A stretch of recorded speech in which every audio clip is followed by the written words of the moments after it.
What would you say if I told you only 1% of businesses actually understand their true LTV? Well, that's what we're going to be diving into today with our special guest and friend of mine, Tyler Ryan from LTV Numbers, as we talk about how understanding LTV is the real unlock to making your business resilient and succeeding in the future. Let's dive into the episode. Awesome. So jumping straight into this, Tyler, I'm not even going to give you an opportunity to introduce yourself. I want to get straight into this. Let's go. Yeah. So you often say that only 1% of businesses actually know their LTV and that everyone else is making $1 million decisions on guesses. Can you speak to that a little bit? Absolutely. Well, here's the way that I think about it. I get to that realization through a series of questions that kind of come from a different angle. If our framing question is, do you know exactly how much you can afford to spend to acquire a customer? And we come from that angle. Here's how it usually goes. Say, okay, do you know how much you can afford to spend to acquire a customer? They say, yeah, I think I do. Okay. Do you know it for every product, for every funnel, for every traffic source, for every affiliate, for every ad campaign, for every ad set, for every ad? At some point, it starts to break down of like, well, I don't know it at that level. I just kind of generally know how much I can afford to spend to acquire a customer. Then you go, okay, well, even within that, do you know how much your customers are worth after they make that initial purchase? Do you know how impactful the refunds are? How long they take to come in? How many backend sales happen after that initial sale? All these things come back to what is required to actually answer the question, how much can I afford to spend to acquire a customer? So what I realize is if this is the question, do you know how much your customers are worth at every single day of the journey for every product, funnel, traffic source, and affiliate? Almost nobody knows the answer to that question. And I'll really drive this home with a story that I think cements this understanding. I was at an event back in 2018, and there was about 400 entrepreneurs in the room, all business owners, many of them doing pretty well. And there was a guy speaking on stage. His name was Joel Marion. And he was giving a talk titled, How to Scale Your Business 10 Times Bigger, 10 Times Faster. And right at the beginning of his talk, he gets up. He goes, all right, how many of you know your average customer lifetime value? And out of the 400 people in the room, there were maybe about 50 hands. And he goes, okay, not bad. Now, how many of you know your customer lifetime value at day 0, 30, 60, 90, and 180? And there were maybe about 20 hands at this point. He goes, okay, not bad. Now, how many of you know your customer lifetime value at day 0, 30, 60, 90, to 180 for every product, funnel, traffic source, and affiliate? And there were 4 hands.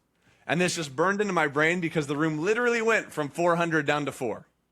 And he goes to each of them. He says, how big is your business? 15 million, 25 million, 35 million, 50 million. And he just says, I'm not surprised. And then he goes on to give the rest of his talk where the punchline was, the business that knows the answer to that question is the business that's going to win. But only 1% of businesses do.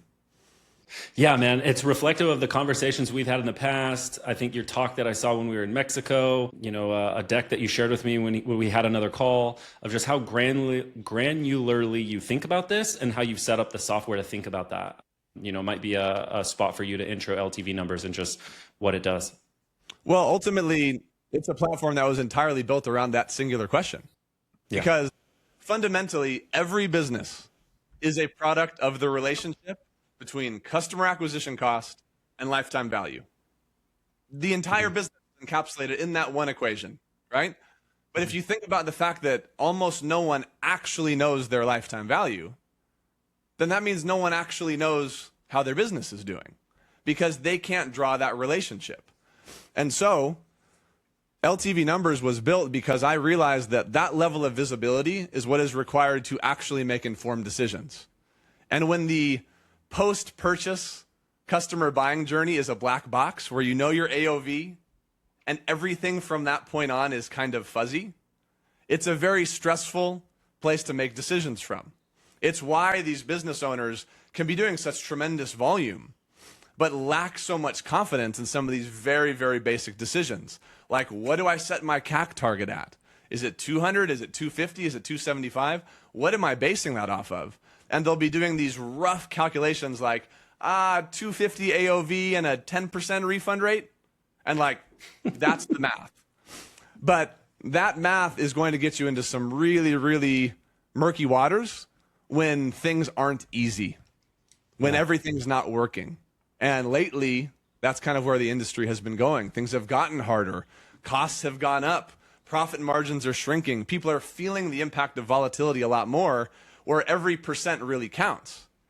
And so at that point, if you're still making these decisions based on $250 AOV and a 10% refund rate, when there's another company out there going, I know my gross profit per customer minus refunds at every day of the journey for every product, funnel, traffic source, and affiliate, over the long term, who do you think is going to win?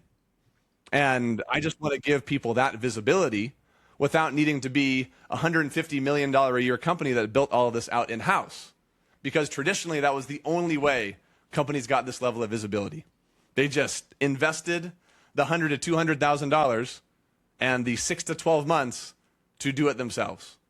But even then, that is a very, very few and far between success story. And a lot of people get it wrong. They go do it and they get it wrong because there's so much to get wrong. It's a big ball of yarn. Absolutely. And I'll never forget at the end of that Joel Marion talk where he, gave this whole pitch on like, you got to know your LTV. Someone gets up at the end for Q&A and they go, all right, Joel, this sounds great, but like, how do you do it? Like, how do I get this?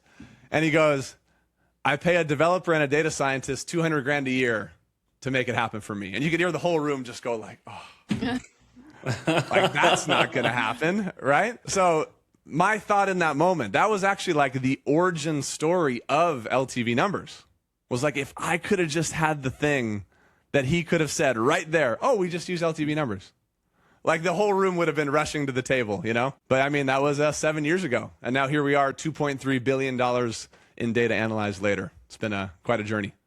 Yeah, man. Well, I'll say like, you probably have most of that room. And if not, a big slice of the industry, because I know most of our clients work with you. And I know a lot of other people that work with you that aren't our clients. And so when I talk to people and I'm talking about LTV, one of my first questions is, do you know Tyler Ryan? Are you working with LTV Numbers? And most of them, I swear to God, most of them say yes. So, I know you're bringing a lot of clarity to the industry. It's fantastic when I hear that people are working with you, and I always recommend you when they're not. So I wanted to ask you if you feel like there's any verticals or niches that are most commonly making this mistake? Because I know we work with a lot of supplement companies, direct response, et cetera. But are you seeing any other verticals or niches, given that you have just, probably thousands of users at this point?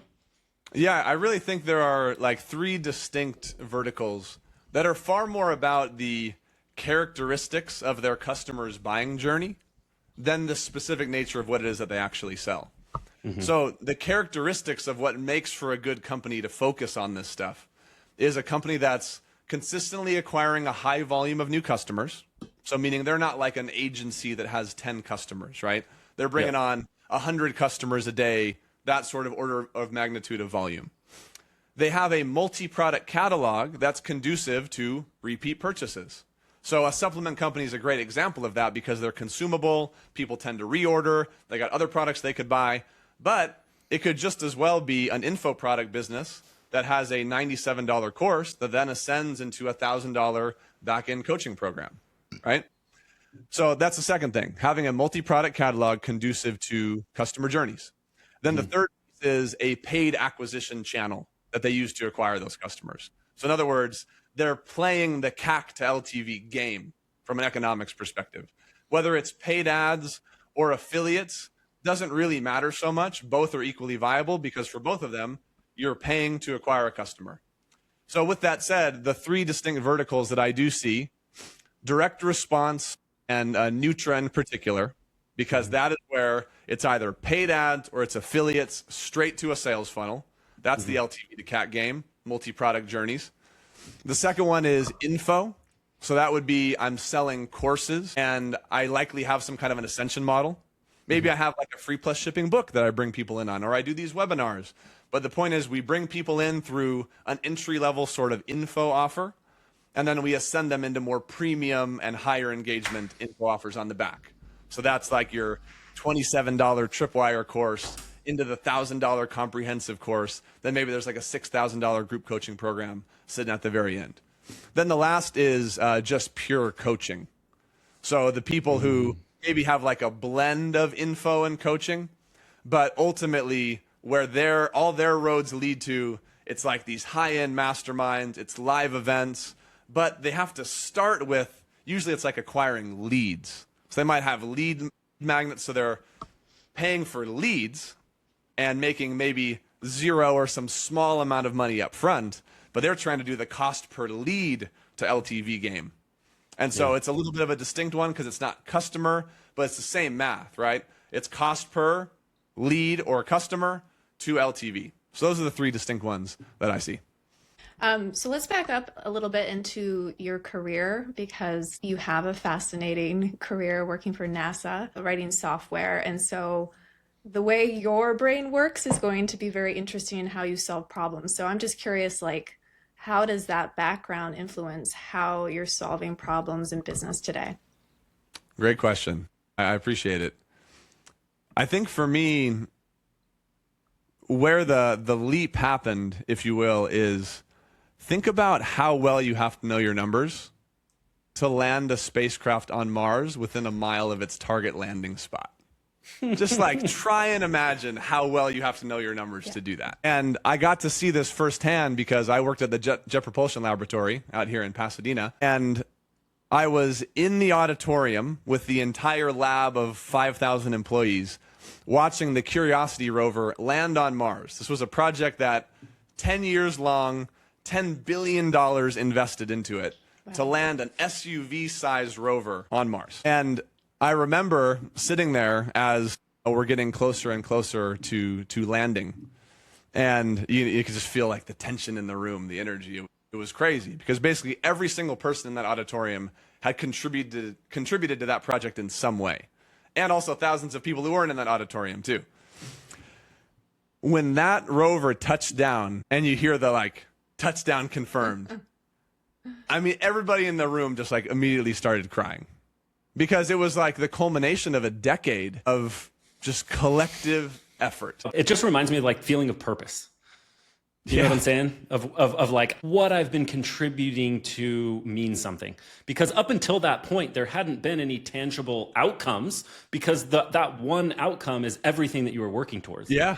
Anyway, that's right. So yeah, I could imagine there was very high emotion in that room at that moment. Oh my gosh. I mean, just, hugging and crying and Champagne bottles. I mean, it was just like, I will never forget that moment. It was so emotionally powerful.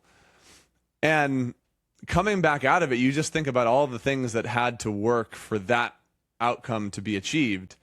And so that was kind of like my internal standard for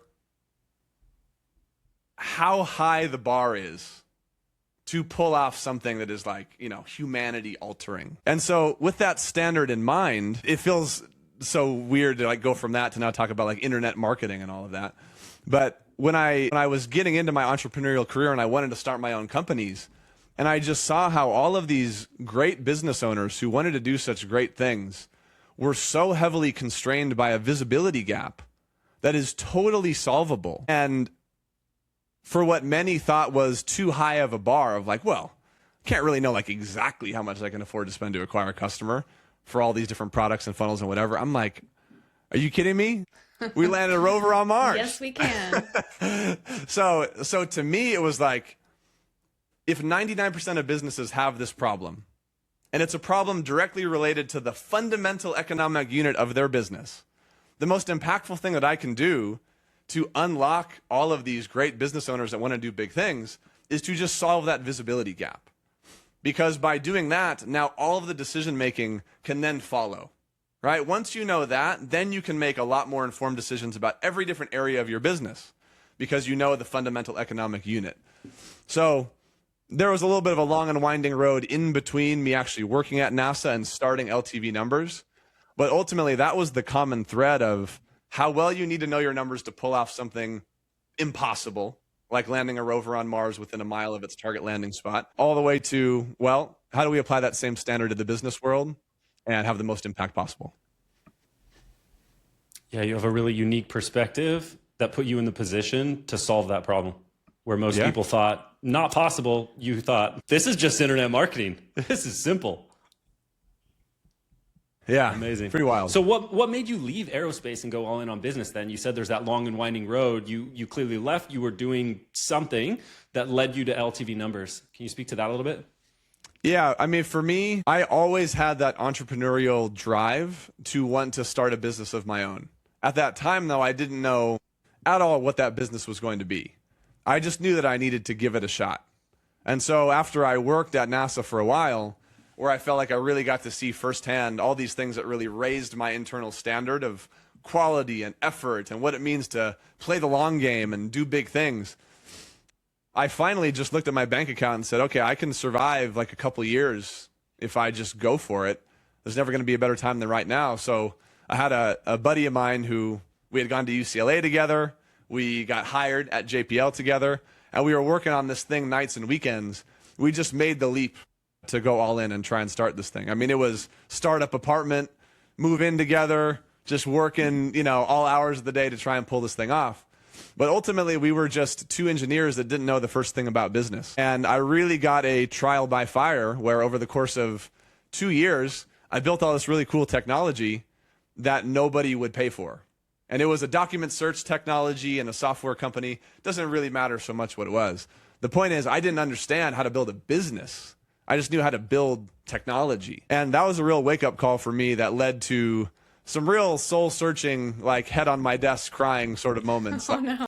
Really, is this really what I want to do? And I took the remaining money that I had after my partner and I decided to shut that business down to join a coaching program and go to some live events where other entrepreneurs were. Because I didn't really have a network of entrepreneurs at that time. And just by throwing myself into those environments, that step by step got me to the point of doing some tech consulting to like build out websites and sales funnels, leveraging my engineering background.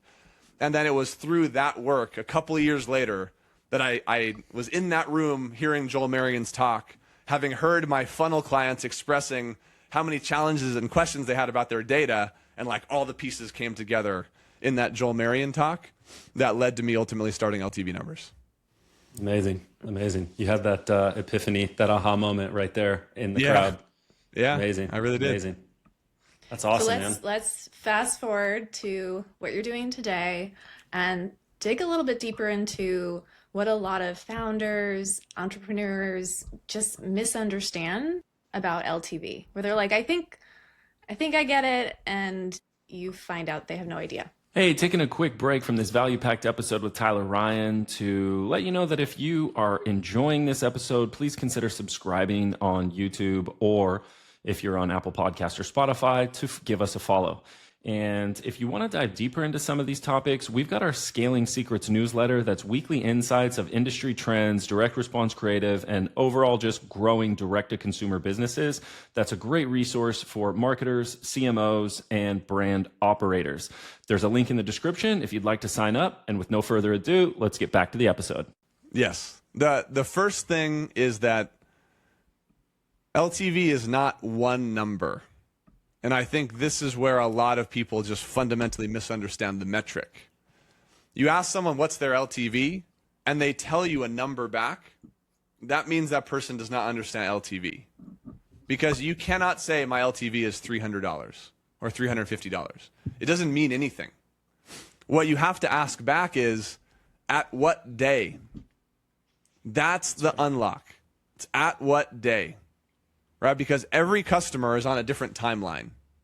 And if you line all those timelines up and start them at the day of first purchase, and then you look day by day from that point on, LTV has a different value at every single one of those days.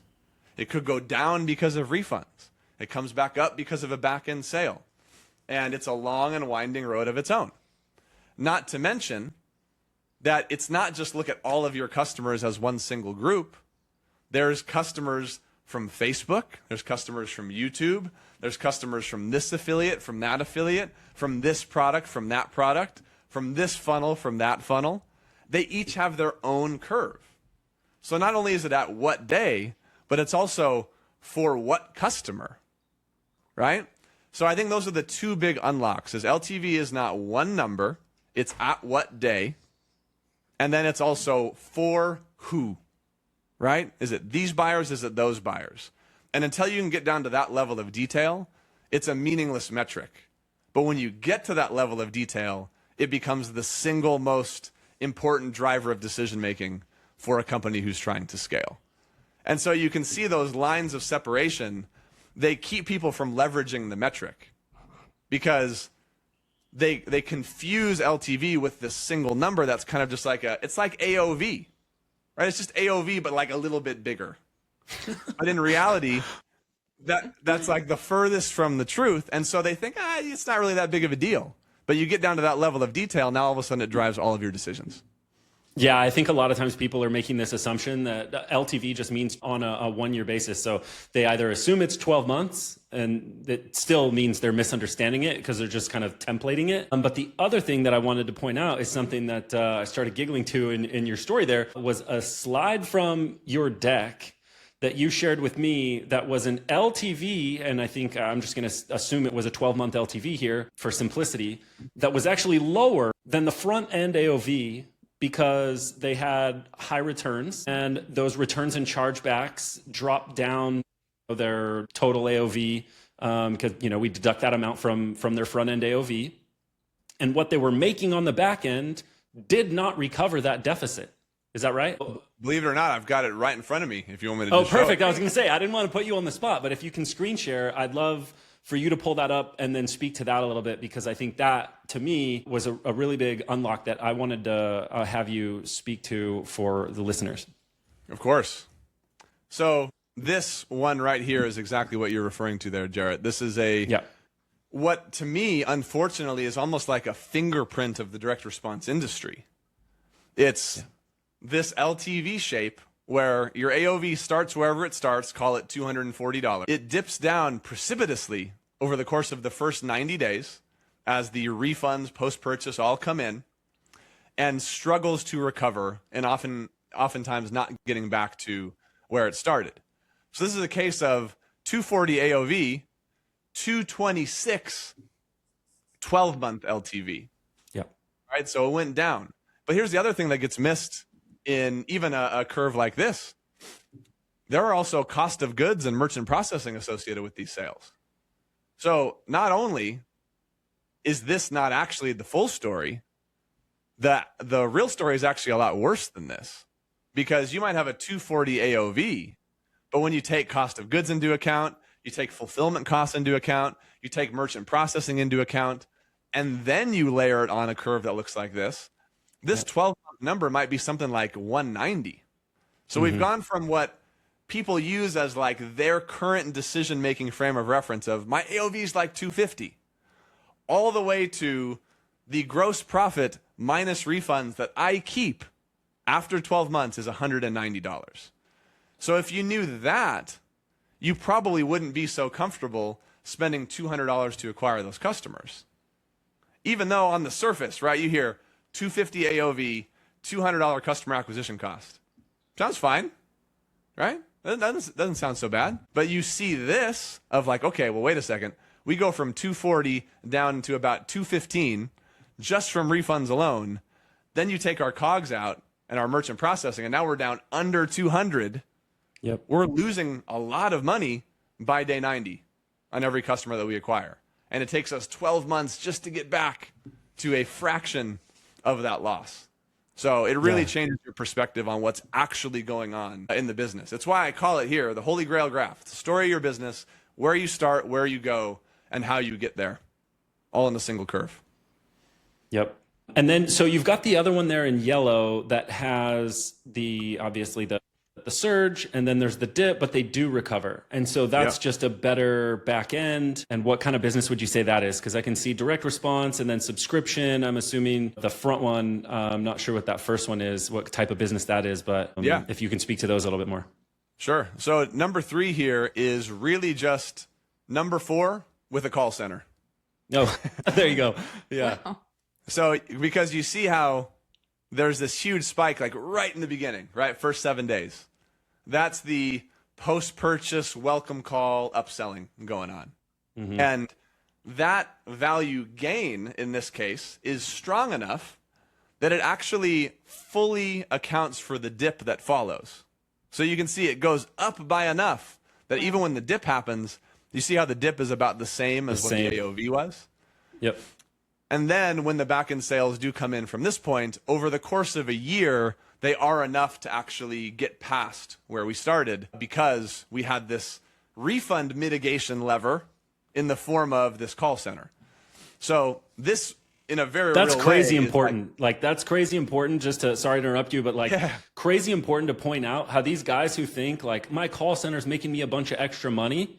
It's like if you look at this graph, it's telling a different story. It's basically making you enough money so that once you account for refunds and chargebacks, that you actually are making money on your back end, and you're not just losing money the way we are in number 4.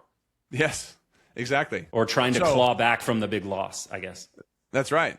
So like there's kind of two sides of it. On one hand, it shows you just how impactful a call center can be in flipping the math, right? Because you can see this business, their back end over the course of a year is actually netting them a $14 loss. So that's saying that this point right here is $14 lower than the AOV was. But by including the call center, look, the back end gains went from 37 up to almost 70. So now the back end net is actually $19 positive. So we had this flip, right, from a pretty substantial loss now to a solid gain. And that's the impact that a call center can have. At the same time, the difference between business 3 here and business 1, because this is also a direct response business up here, business 1, is that this business doesn't have a refund problem. So they get the 7-day spike from their call center, and then things just keep going up from there. This is what every business, to me, aspires to be. I wouldn't have guessed that that was a direct response company because I always assume chargebacks and refunds. I keep laughing when you say 250 AOV and 10% refunds or chargebacks because that's literally like the example that I hear all the time. Like on all the calls that I'm on, you know, trying to help people, or whether it's, you know, an intake call, discovery call, or whatever, you know, even just kind of almost like a free consulting call. It's always about 250, 10%, I swear. Yeah, unfortunately, the reality is actually often much higher than that, and 10% is more of a it's kind of like a semantics thing. People say 10%, but they don't really know what they mean by that. And when you see it expressed like this, I mean, look, here's the real numbers. This business, 240 AOV, $51 refund loss. That's actually over 20% of the AOV. Yeah. And then similar over here, 230 AOV, $49 refund loss. That's over 20% of the AOV. And this actually, to me, is more common because we always look at refunds as a dollar amount, a dollar per customer amount. I think the whole refund rate thing is kind of meaningless because there's so much ambiguity about what it actually means. But when I tell you, hey, for every customer that you acquire, you lose $50 to refunds. It's like, it tells a different story. I think people look at it as number of customers. That's why they say 10%, because they're looking as a number of sales to number of refunds, and they're not looking at it as a dollar amount. Because it's like, if you're getting a refund for somebody who took 6 plus 6 plus 6, you know, like that's a big refund. Exactly. Not all refunds are created equal. Percentages are ambiguous. This tells you the real story. So when you see this, I mean, look at the difference between business 3 and business 1, right? Yeah. Business 3, $50 refund loss. Business 1, it's half that. It's 26. And so that singular difference erases the dip. Yep. Because now the gains that are taking place, you know, the back end sales that are coming in, are actually outpacing the refunds. So even if the refunds are pulling it down, the gains are overcoming them. And so that's why this curve continues to go up. So my real question to anybody watching this is, 1, imagine how you would feel about your decision making in your business if you could see this. That's first. But second of all, think about how differently business 1 is able to operate and then business 4. Yeah. And set the AOVs aside. Pretend that the AOVs were both $250. Just look at the boxed red number here. This company makes an additional $82 per customer in gains, net gains, after their initial sale. this company loses 14.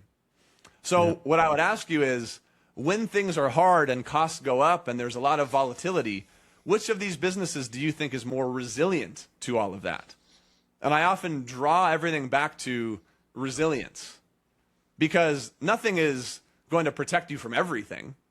But a business that has a strong LTV that goes up and to the right, compared to a business that has a strong dip, is far more resilient to the natural volatility of business. Costs are always going to be wild, right? There's always going to be times where the costs go up. But the thing is, when business one's customer acquisition cost goes up by 20%, they don't have to change anything. When business four's customer acquisition cost goes up by 20%, they might have to shut off their ads. And that's a really, really big operational difference. So that's why LTV is so powerful.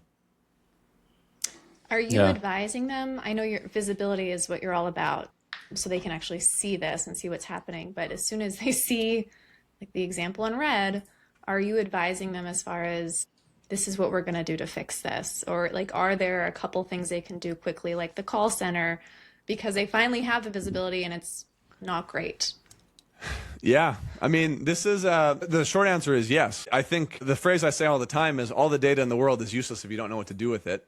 Right. So even if I give you perfect visibility, it still might not change your behavior, right? Now, in practice, what I can tell you, having run hundreds of these calls, where I'm getting to like do the grand reveal of like, you've never seen your LTV curve before. Here it is. And there's always this moment of like, the fog has lifted, like everything makes sense now. So in that moment, there's a lot of authority to say like, okay, now that you see reality, do you see why we should maybe change our strategy a little bit?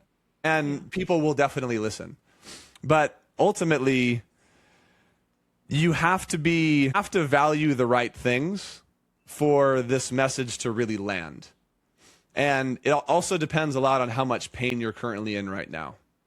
Like if your business is scaling like crazy and you got like 15% margins, there's a chance that you look at this and go, yeah, but like, it doesn't really matter. Like, we're making money, we're good. And like, on one hand, I hear you on that. On the other hand, you're essentially like a ticking time bomb, right? Because at some point, the costs are going to rise. At some point, you're going to hit a level of scale where the costs must rise. No matter what, you're going to hit that point. So unless you're okay just kind of chilling wherever you're at, either this will creep up on you slowly, or as you scale, you're inevitably going to hit this moment of like, okay, now I need to actually know my numbers. But the thing is, even the business who everything is all good, if they have this level of visibility, they'd be able to take their margins from like 15% to like 25%, because they'd be able to cut all the stuff that's not producing the good LTV to CAC relationships and only double down on the ones that are. Not to mention, if they see their refund loss in the first 7 days is really high, they can now deploy some tactics to improve that, mitigate some of that dip, and that's just like pure profit straight back into their pockets. So it does really fundamentally change behavior if you will allow it to. But I think a lot of people kind of have this little bit of ego, if you will, on revamping the way that they approach their business, because like, this is what got me here. Yeah. But the reality is, everything is ultimately going to become an LTV to CAC game, whether it's in the short term or the long term. And if you value building a long-term sustainable business, this is why I say it kind of depends on what you value. If you're trying to build something that lasts, this is a critical requirement. If you're trying to just make as much money as you can in the next 3 months and then head off into the night, maybe you could get away with not having this visibility. But I would still argue, even for that person, the irony is, the more they care about their LTV and their customer experience, the more money they would make in those 3 months. So it's only going to be a leverage point in the right direction. How much leverage it is for you depends on what you value. Yeah, I'm happy you mentioned LTV to CAC again, because earlier it sounded like you were alluding to the 3-to-1 CAC ratio as not being accurate or not being the right way to think about it as a target. So, I'm wondering if that is by industry, if I was misunderstanding you, because one thing that I see a lot working with e-commerce businesses and working with direct response businesses is that an e-commerce business might acquire for like $60 or $70. And let's say their average ticket is about that, let's say 60. So they actually have a little bit of a loss, but they know that each month that's 60 with, let's say, their front end plus upsells. And they're really heavily pushing for subscription. So every month they're expecting to get another $50, and they know based on how long a customer sticks around on average, let's say it's 7 months. So they're fine with it because they acquired at 60, but that 60 plus another 6 months, or let's say 7 months of $50 gives them another 350. That's 410 of LTV, and they acquired at $60. So they actually could do a lot more. If we're thinking of it that way, they could probably acquire for $120, $130, right? And so they've got a lot of room to scale based on that. But that's e-commerce. You know, I think in direct response, there's a higher front end AOV, and then they're acquiring a lot lower value on the back end. And so is it still the right way to think about LTV to CAC as a ratio 3 to 1? I would say kind of like is an overarching theme of this discussion is that that's just too overgeneralized. Yeah. Right? The reality is you have to get down to the offer and channel level because that's where you actually spend the money, right? You spend the money on Facebook for one offer. So if we're going to have the LTV to CAC conversation, first and foremost, we need to scope both the LTV and the CAC to something at that level of detail, right? Okay, so now we're talking offer and channel. Then it is all just going to be a function of your business's cash flow and the relationship between LTV and CAC over different time windows. And here's what I mean by that. If you are, and I'll just go ahead and I think the best way to explain this is just to share this screen again. I'll even use the subscription example that you used because the point that I'm making is it's not like a direct response specific answer. It's the same answer for every single business. If this is your LTV curve, because you run a subscription business and you can see it's got these nice staircases going up and to the right as the rebills come in every 30 days. You have to look at this curve and go, where on this curve can I set my customer acquisition cost to have all of the other cash flow considerations of the business still work? And that number could vary tremendously based on how big your team is, what your fixed costs are, and all these other things.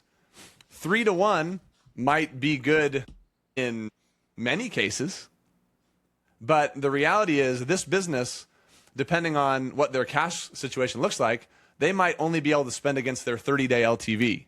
Because even though it keeps going up and up and up over time, the reality is they've got like $100,000 in payroll that they got to cover. And so they need the previous month's profit coming in this month to be able to cover all of that. And so I usually think about it in terms of, again, at what day? At what day on our LTV curve do we set as our CAC target so that all of the other math of the business makes sense? And if that ends up turning into a 3 to 1 CAC ratio, LTV to CAC ratio at 1 year, it kind of like doesn't really matter. Because what actually matters is how long it takes you to make your money back and where you set your customer acquisition cost target based on that. That's really what's going to drive your decision making. I want to share an example. Well, I don't want to share it. I want you to share it. You know, you're talking about how this is the most powerful metric. And so maybe we can share like a real example, just showing how a business has unlocked LTV with scaling and how it's worked for them. If I could add to that, I love that question. And I think what a lot of people want in this industry is aggressive scale. So just to piggyback on Kira's is kind of aggressive but safe because they understand the numbers. Yeah. Well, if you want what I consider to be like the real answer to that, I think a lot of it starts with the reality check that fast scaling and more scaling is often not better and actually not faster. So I'll give you 2 examples. One that I would consider to be like a wild example that most people probably can't relate to, but is really good at illustrating the point. And then another one that I think is far more relatable. But I want to share both for a reason. So the first one is a $300 million a year direct response mega conglomerate. So most of us can't really relate to that. But they've got 12 different offers that are running all over the place. ClickBank, Buy Goods, Digistore, they run paid traffic. They got internal media buyers.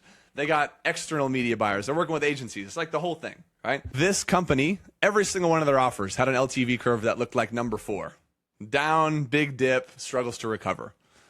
So that business acquired over 500,000 customers in a 12-month period. 500,000. but their LTV curve looked like the one in the bottom right. As a result, they had to do that much volume just to make a few percentage points of net profit. So yeah, $300 million sounds like really, really, really impressive. But when you realize that the 300 million resulted in like $5 or $6 million in cash in the bank at the end of the year, like, is it really all that impressive? Because that's a lot of operational complexity, stress, team, payroll, overhead, risk that most people probably don't actually want. Now, that business had the resilience to like work through it, but that's not the business that most people actually aspire to build. But if I told you 300 million, 12 brands inside of it, you'd be like, that's my dream. And my point is like, no, it's not, because that's actually what those businesses actually look like under the hood. Not a great business to run. So their path forward, once they saw their LTV and knew what was actually going on, is they actually cut half of their offers, dramatically scaled down their volume, and massively increased their profit margins. They put refund mitigation strategies in place and took that a lot more seriously. They stopped being overly aggressive on their upsell flows to try and get people to buy 12 more bottles and then a call center to buy 12 more on top of that. They actually got a little bit less aggressive, a little bit more customer experience focused, a little bit more attention on refunds. And just by reducing their refund loss by 10, 20 bucks a customer and cutting their overall volume in half, they did twice as much in profit. So that to me is like what's really going on. Like, you think about the top businesses and what you think are the top businesses in the industry that you may aspire to be. Like, these are the challenges that they're working through. And I think it really is very revealing about what actually matters. So that's one, right? That's an amazing example. They actually cut in half their volume to double their profit. Because think about it like this, like, if your refund loss per customer is $50 and you acquire, let's say 100,000 customers, that means you lost $5 million to refunds, right? If all you did was take your refund loss from 50 to 40, that's $1 million in net profit created. Just like that. And so if you actually did a good job, not just a $10 reduction, but you got it down to 25, you could cut your number of customers pretty dramatically and actually make a lot more net profit. And this is what the companies that I feel like get it are doing. They're moving in that direction. It's not, who cares 500,000 customers? What's the profit per customer? That's what ultimately matters, because there's a lot less operational complexity when the volume is lower. Your offer will last longer when the volume is lower. There's a lot of benefits to the volume being lower. There really, truly are. So, second example, to me, this is like the relatable one. This is a business that launched an offer. They were stuck kind of in the 50 sales a day range, couldn't really get past that level of scale. But they cared about all the right things.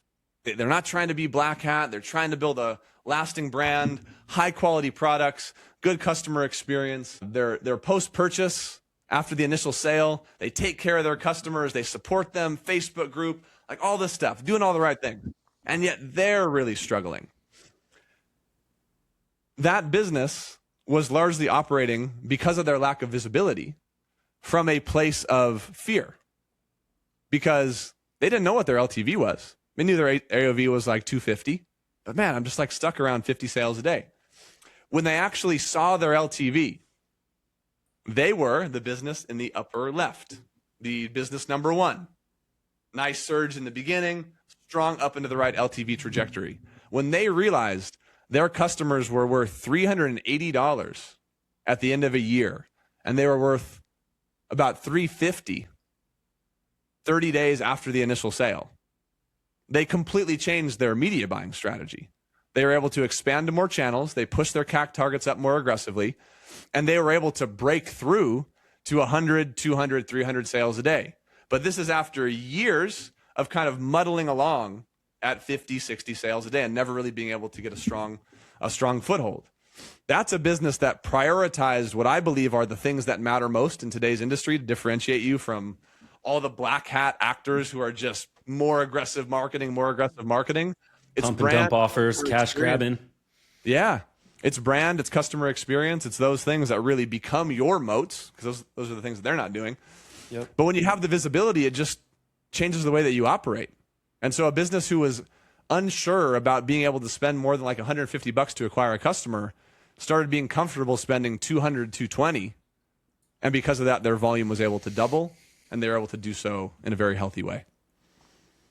I love that you said those things about customer experience and making the moat, because that's very related to stuff that we've been talking about specific to the direct response industry and VSLs, and, you know, not doing the pump and dump cash grabs on ugly VSLs that, you know, you could call them lazy VSLs, voiceover, bunch of stock clips. Anyway, we don't need to beat that drum too much. We've done it in other episodes. We may be able to link here, but I'm happy to hear you say that. I want to make sure we start to get into some tactical stuff here as we're coming up on time.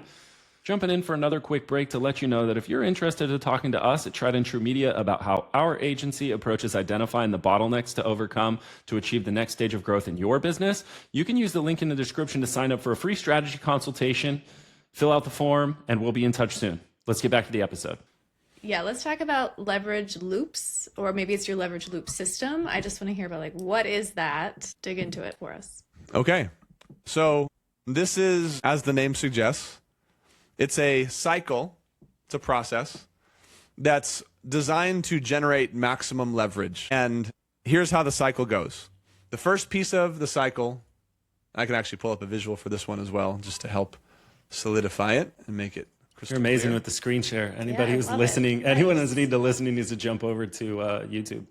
I'll explain it as well in case you're just listening. But yeah, there's a visual on the screen right now that shows this leverage loop cycle. So the foundation of leverage loops is clear visibility. If you can't see LTV in the way that we described today, LTV starting from that initial AOV and every day of the journey thereafter, for every product, funnel, traffic source, and affiliate, you have a shaky foundation that will make all of your decisions low quality. So no matter how good you are as a marketer, you're just going to make bad decisions, ineffective decisions, and that's not a place that we want to operate from. So step one, get clear visibility, LTV at every day of the journey, just like we talked about. When you have that visibility, and now you can see, oh my gosh, I'm business 4. I'm losing $50 to refunds, and I actually lose so much money in the first 90 days, I can't even make it back in the rest of the year. That business is constrained by its refunds. And when you know that, and not only just like I'm constrained by my refunds, but I can actually see when the refunds occur, when there's the most loss actually happening day by day. Usually it's in the first 7 days, by the way. I have something I can go attack now, right? So I get my clear visibility. That lets me know, where is my biggest constraint? Is it refund losses? Is it my backend gains aren't high enough? What is it? Is it gains or losses? And then I can use that constraint to figure out where to deploy maximum leverage.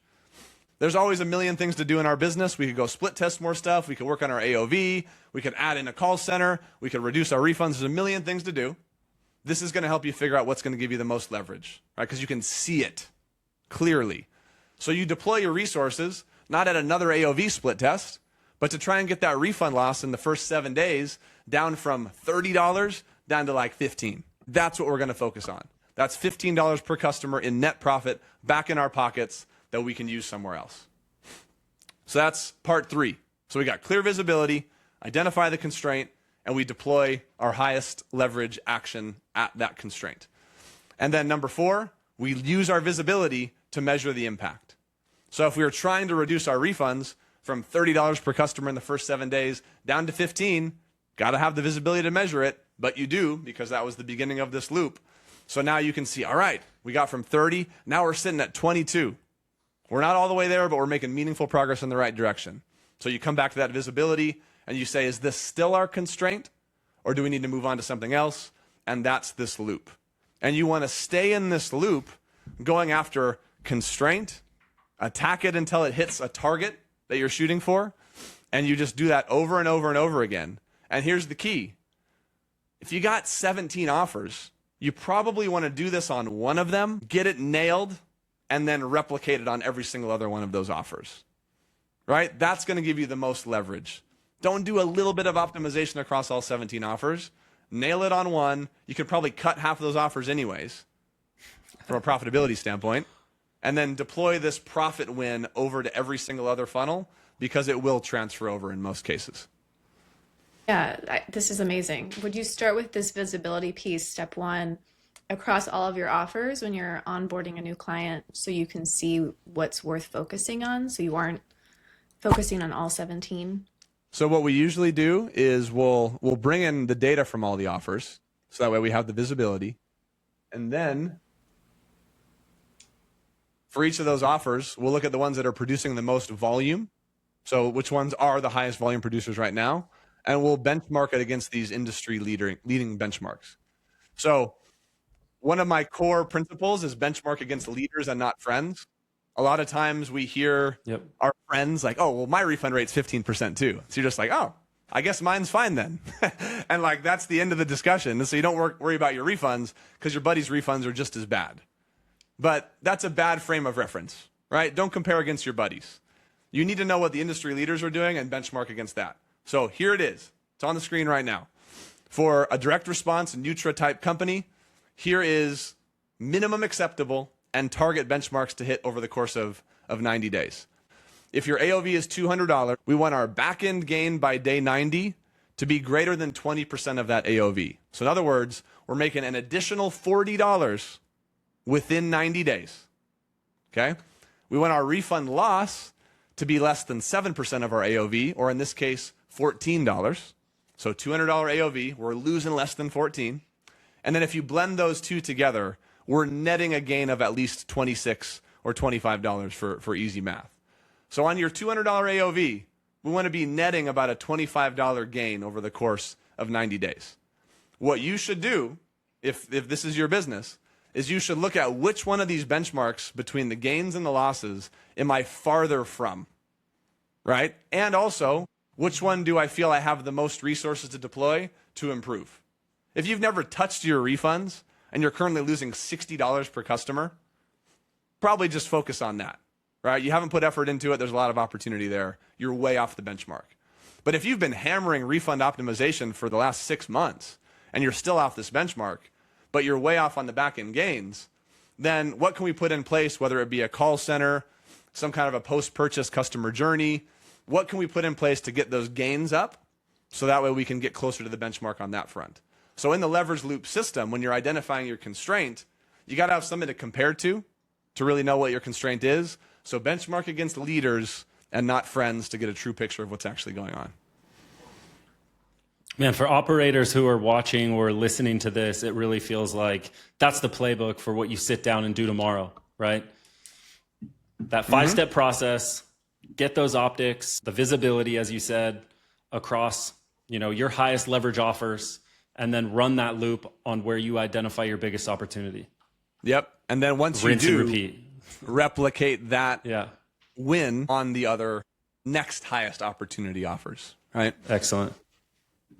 Yep. Sounds easy. Yeah, it seems easy, right? Totally easy. Well, here's the thing. That way. The visibility piece is the hardest part. I swear, this is what people need to understand, I think, taking away from this discussion. If you had all the visibility, you would know what to do. Yeah. This is the key takeaway. It's not like some magical, I don't know enough about marketing or strategy to figure out what I should do strategically. Or that I have too much to do. Yeah. Often it's that you lack the visibility to make good decisions. So you're flailing, doing a bunch of things to try and optimize. You're way too busy doing too many things that aren't impactful and are low leverage. And what you really just need is enough visibility to know where to focus. And once you have that visibility, what to do often becomes like unambiguously clear. It's just obvious.